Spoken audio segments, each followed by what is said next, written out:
એક ભાઈ હતો ને, ભાઈ આમ રોડ ઉપર હેલો જતો હતો, સામેની રોડની સામેની કિનારી ઉપર એક લારી ઊભી હતી. સીતારામ, એ લારી ફ્રૂટની લારી હતી. ફ્રૂટની વાત ઉપર ધ્યાન આપજો. એ ફ્રૂટની લારી હતી ને એના સામે નજર ગઈ, આંખની દ્રષ્ટિ એના ઉપર પડી. લારી વાળો હતો નહીં, એટલે આની બુદ્ધિ બગડી. આ માણસની બુદ્ધિ બગડે છે ને એમાં જ માર ખાવાનો વારો આવે છે. જો મન આપણું કંટ્રોલ હોય ને, બુદ્ધિ બગડે નહીં તો માર ખાવાનો વારો જ ન આવે કોઈ. એટલે એની આમ દ્રષ્ટિ પડી અને લારી વાળો હતો નહીં, એટલે એને એમ થયું કે લારી વાળો છે ને એકાદું માલિકોથી સફરજન કે કેળું કંઈક લઈ લો. અંદરથી આત્મ તત્વ છે ને, પરમ તત્વ છે. એક વખત તમને ના પડે કે આ ખોટું થાય છે, આ ન કરાય, પણ બીજી વખત તમારું મન ઠેકડા મારે ને પછી બીજી વખત ન કહે. અને પાછું બાપુ મન ઠેકડા મારવા માંડ્યું કે હવે ક્યાં જોવે છે લારી વાળો, એક લઈ લેવા દે ને. હવે અહીંયા લારી પાસે જવા હાટું પગને કહેવું પડે, પગ હાલે તો જવાય ને. પગને કીધું હાલ તો પગ હાલ્યા, લારીએ ગયો. લેવા હાટું હાથને કહેવું પડે, હાથને કીધું એક બાલપતિ સફરજન ઉપાડ. હાથે એક સફરજન ઉપાડ્યો. ખાવા હાટું મોઢાને કહેવું પડે, મોઢાને કે એક બટકું ભર, મોઢાએ બટકું ભર્યું. જીભને કે અંદર ઉતાર, જીભથી અંદર ઉતર્યું. માલપા ગયો ને બાપુ લારી વાળો જોઈ ગયો. આવીને એક ધોકો વાહન માર્યો. વાહનો વાંક શું મને કહો? આંખે જોયું, પગ હાલીને ગયા, હાથે લીધું, મોઢાએ ખાધું, જીભથી ઉતર્યું, માર ખાધો વાહાએ અને રોવા માંડી આંખું. શરૂઆત બાપુજીને કરી હતી ને, એને જ રોવાનું આવે. વાહો ન રોવે, જે કરે એને જ ભોગવવું પડે. મહાપુરુષો એટલે કહે છે કરતા પહેલા કંઈક વિચાર કરજો. તમારા અને મારા જે છે ને બાપુ, હું તો આ હનુમાનજી મહારાજની મૂર્તિની પ્રાણ પ્રતિષ્ઠા મહોત્સવ બાપુ રામાયણનું એક અદ્ભુત પાત્ર છે. રામાયણમાં હનુમાનજી મહારાજે ઘણા કહે ને કે લંકા હનુમાનજીએ હળગાવી હતી.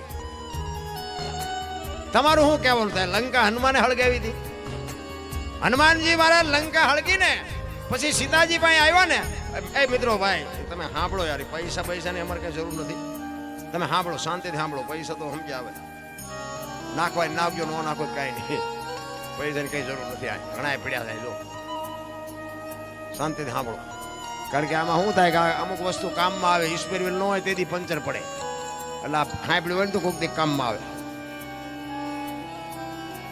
અમારે આ ચોથી રાત છે, તમને જે લાગતું હોય.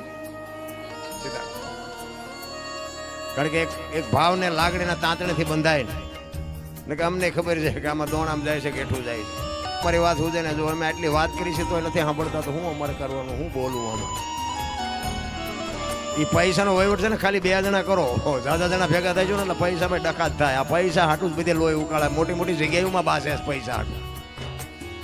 પૈસાનો બહુ હું તો કહેતો જ નથી કોઈને નાખો. એ પૈસા નો અહીંયા જ ભજન થાય. પૈસા છે અહીંયા ભજન જ નથી. કોને કેવું? અમે તો જો મફત પ્રોગ્રામ બહુ કર્યા, મેં કીધું મફત કરશું તો મારી નાખશે, એટલે લેવાના ચાલુ કર્યા. પૈસા તો મોત કરાવે. પછી હમણાં એમ કે કોઈ ચા લેવો ને આ બધાને વેચ દો, એમાં નહીં ઊભા થાવ. એ અમને ખબર છે. હા, હું તો સાચું જ કહું છું. જે કરવાનું છે ને, હું તો મોટી મોટી જગ્યાએ જાઉં ને એટલે ઓલા બાપુ બેઠા હોય ને, અહીંયા આગળ બેનો ને દીકરીઓ કચરા ને પોતા ને બધું કરે. હું તો પછી અમુક બેનો ને કહું ગૌશાળામાં ગાયોના પોદરા એમનામ પીડ્યા છે, અહીંયા કોઈ ન જાય. શું કામ? આ બાપુને દેખાડવું છે કે અમે તમારી સેવા કરવી છે. એટલે આ બધું આમ જ હાલે છે. આખી દુનિયા બાપુ રખડીને બેઠો છે. મેં તમને કીધું ને, દરબાર ભજન ગાય દેખાય તમને ક્યાં? એટલામાં આ માલપા વાગ્યું છે ને એટલે બાપુ આ દુનિયામાં ઘેરો ઘર જાય છે. ભજન છે ને, ભજન લોહીમાં વણાઈ જાય. અમારી આટલી મહેનત હોવા છતાંય હજી અમને એમ થાય છે. ડોંગરેજ મહારાજ અમારા સુરનગરમાં કથા કરી હતી ને, તેથી હું ભણતો તો મને ખાસ ખબર છે. એ કથા કરતા હતા અને એમનો જે ઉતારો હતો ને, અહીંયા 5 હાથ વડીલ ગયા. આ બનેલી હકીકતની વાત કરું તમને, કારણ કે સત્ય સમજાતું જ નથી કોઈને, કોઈને જોતું નથી. એ 4-5 વડીલ અહીંયા ગયા ને, એ બાપુને કીધું બાપુ એક પ્રશ્ન ઉભો થયો છે એટલે આવ્યા છે. બોલો શું છે?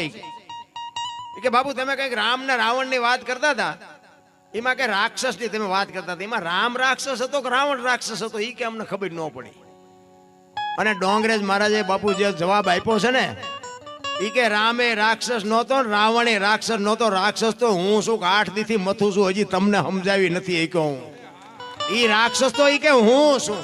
આ અમે અમારા કાળજા ફાડી છે ને અમારી વાત કોઈ સાંભળવા રાજી નથી તે અમને એમ થાય કે અમે શીખ્યા શું કામ ધોકા ફેરવાથી બરોબર નહોતું તો અમે અત્યારે ખોવાઈ ગયા હોય કહેવાનો મારો મિનિંગ એ છે કે કાંઈક જીવનમાં ઉપયોગ થાય એવી વસ્તુ આવડી આ એક જ વધી છે પેપરમાં જોયા જેવું નથી ટીવીમાં જોયા જેવું નથી બાકી દીધા મોબાઈલ આવ્યા હવે બાપુ બે ભાઈ બહેન કે માં દીકરો કે બાપ દીકરી બે હકે એ ભેગા બે હકે એવું એકા એ ભજન એક જ વધ્યું છે કાંઈ વધ્યું નથી રામ કાંઈક કરી લ્યો અને એમાં હવે ભજન વાળા એ દી ઉઠાડવા માંડ્યા છે મેરે દિલ કો બીમારી હે ચિઠ્ઠી લખીને મોકલે હવે તારા બાપાને ડાક્ટરને કોકને કે ના એમ બીમારીઓ મટાડવા આવ્યા છે અને કલાકારે અમે એક જગ્યાએ અમારે બનેલું મને કે લગ્ન ગીત ગાઓ મેં કીધું લગ્ન ગીત ગાવાનો આપણો વિષય નથી મને કે અમારે તમને પેમેન્ટ આપવાનું મેં આપવાનું છે ને આપ્યું નથી ને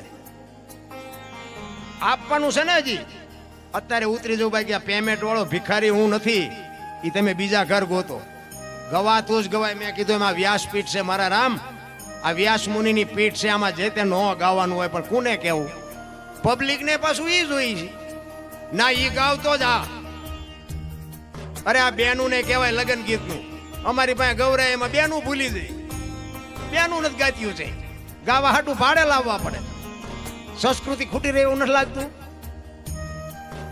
અરે જરૂર છે એની કંઈક બાપુ તમારી મારા હજી આપણા ગઈઢા હોય ને તો એની પાસે કંઈક વાતું પડી છે હજી કંઈક સાંભળો કંઈક સમજો જીવનમાં ઉપયોગ થાય છે અમારા મોટા બાપુ હતા ને એ તો એમ કે તમારા ઘરે મહેમાન જેથી ઓછા થાય ને તેથી સમજી લેજો કે તમારો દી મોળો ઉગવાનો હોય તો જ મહેમાન તમારા ઘરે ઘટે આ બાપુ ગઢાની વાતું છે અને મહેમાનને ખવડાવે કે કોઈ માગણને ખવડાવે કોઈ દી કોઈનું ખૂટ્યું એવો દાખલો નથી આ હજારો સાધુ બેઠા 10 કિલોમીટર હાલો ને હરિહર ની આકલવું પડે છે આ કેવું ભજન છે 100 જણા આવે ને 1000 આવે હુવન ટાણું હોય ને 2 લક્ઝરીઓ આવે કોઈએ ન કીધું કે અમને ખાવા નથી મળ્યું કેવું ભજન છે નક્કી થાય છે આપણે આપણું ઘર લઈને બેઠા છીએ એક માગણ આવે ને જો બટકું રોટલો ન આપે તો મરી જવાય ભલા માણાનો અવતાર જાનવરનું પેટ ભગવાન ભરી દે છે કીડીથી માંડીને હાથી સુધી કોણ ભૂખ્યું રહે છે તમને ભરોસો નથી તમામ જીવને ભરોસો 84 લાખ યોની છે એમાં પૈસા હાટું માયા હાટું જો બથોડા ભરતો હોય તો માણસ એક જ કૂતરા કાગડા ભેંસું કુંડા કોઈને કાંઈ નથી જોતું દીકરા પરણાવા છે ધાબુ ભરવું છે ચૂંટણી લડવી છે વહુ તેડવા જવું કાંઈ છે લોહી ઉકાળા અમને ને કે આપણે જે જોઈએ બધું જોઈ છે હવા ખોરાક પાણી બધું જોઈ છે પણ આ કોઈ જાનવરનું તમે કુટુંબ ભાડ્યું આ એનો હળો થાય છે ને એની આવું છે ને એની માસી છે ને ભાડ્યું આપણે જ આ બથોડા છે બધા કોઈ જીવ જો ભૂખ્યો રહેતો હોય તો કયો માણાનું ભરાતું હોય તો મને કયો અરે જીવનમાં ઉતારો મારા રામ મને તો એમ થાય ખાય પીવે મોજ કરે એવો સમય મળ્યો છે વાહન મકાન રૂપિયા લોટા હવામાં ઉડે વગર દોડે વાતું થાય હિલોળા કરે એવું છે હવે આમાં જીવતા ન આવડે તો આંટો થયો એવું નથી લાગતું હે કાજુ આ છોકરા કાજુ બદામની વાગેટ કરે બોલો આપણને પારલે નથી જડ્યું ફાટલા પહેર્યા કોઈ થીગડા વાળા પહેર્યા કોઈ થીગડા ઉપર થીગડા ઠપકરે અત્યારે ભગવાને આપ્યું તા બધા ફાટલા પહેરવાનું ચાલુ કર્યું બોલો ઓલા નથી આવતા ઓલા જીન્સના માથા વ્યાજ એવા ફાંકા પાછા એના દુનિયા હારા વાળા કે બોલો આપણે એમ આમ તો જોવા આવ્યું અમારા ટાબરીઓ એક છે મેં કીધું બેટા આવા ફાટલા પહેરાવા તારા બાપા મેં મને કહેજે પૈસા હું આપીશ સુરનગર ભણવા જાય ને આવા કપડાં મને કે દાદા તમને ખબર નથી પડતી કે આને ફેશન કહેવાય મેં કીધું બેટા આવા પહેરી પહેરીને મરી ગયા અમને ખબર નહોતી કે આવો સમય આવશે ને ખાસવીને રાખ્યા હોત તો અમે અત્યારે પહેર જ તારા આવી અરે આપણી એક આંગળી જાય એટલું બાપુ ફાંકવું હોય ને તો આપણી માવડીઓ કે લાય બેટા 2 ટાંકા લઈ દઉં દેહ નો દેખાવો જોઈએ આ બેનુંને હું એટલા માટે કહું છું મર્યાદા ભગવાને આપ્યું હોય તો ખાઓ પીઓ મોજ કરો વાપરો દેહના પ્રદર્શન ન કરાય આ